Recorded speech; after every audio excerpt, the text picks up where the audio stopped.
What if I told you Jesus came to abolish religion? What if I told you voting Republican really wasn't his mission? What if I told you Republican doesn't automatically mean Christian, and just because you call some people blind doesn't automatically give you vision?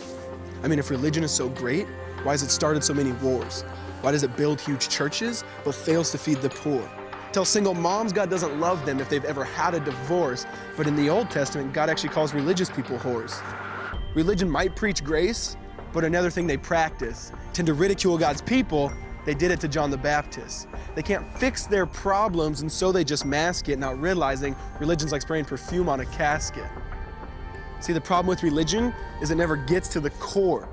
It's just behavior modification, like a long list of chores. Like, let's dress up the outside, make it look nice and neat. But it's funny, that's what they used to do to mummies while the corpse rots underneath. Now, I ain't judging, I'm just saying, quit putting on a fake look. Because there's a problem if people only know that you're a Christian by your Facebook. I mean, in every other aspect of life, you know that logic's unworthy. It's like saying you play for the Lakers just because you bought a jersey. See, this was me too, but no one seemed to be on to me. Acting like a church kid while addicted to pornography.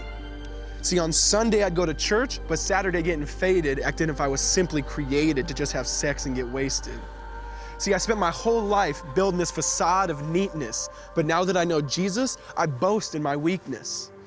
Because if grace is water, then the church should be an ocean. It's not a museum for good people, it's a hospital for the broken.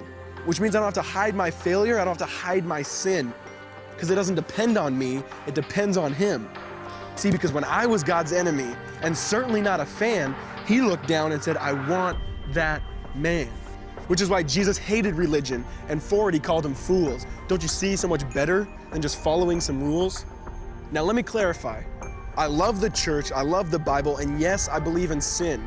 But if Jesus came to your church, would they actually let Him in? See, remember He was called a glutton and a drunkard by religious men. But the Son of God never supports self-righteousness, not now, not then. Now back to the point, one thing is vital to mention. How Jesus and religion are on opposite spectrums. See, one's the work of God, but one's a man-made invention. See, one is the cure, but the other's the infection. See, because religion says do, Jesus says done. Religion says slave, Jesus says son. Religion puts you in bondage, while Jesus sets you free. Religion makes you blind, but Jesus makes you see.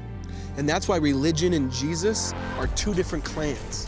Religion is man searching for God, Christianity is God searching for man. Which is why salvation is freely mine, and forgiveness is my own. Not based on my merits, but Jesus' obedience alone. Because He took the crown of thorns and the blood dripped down His face. He took what we all deserved. I guess that's why you call it grace. And while being murdered, He yelled, Father, forgive them. They know not what they do. Because when He was dangling on that cross, He was thinking of you. And He absorbed all your sin and He buried it in the tomb, which is why I'm kneeling at the cross saying, come on, there's room. So for religion, no, I hate it. In fact, I literally resent it. Because when Jesus said, it is finished, I believe He meant it.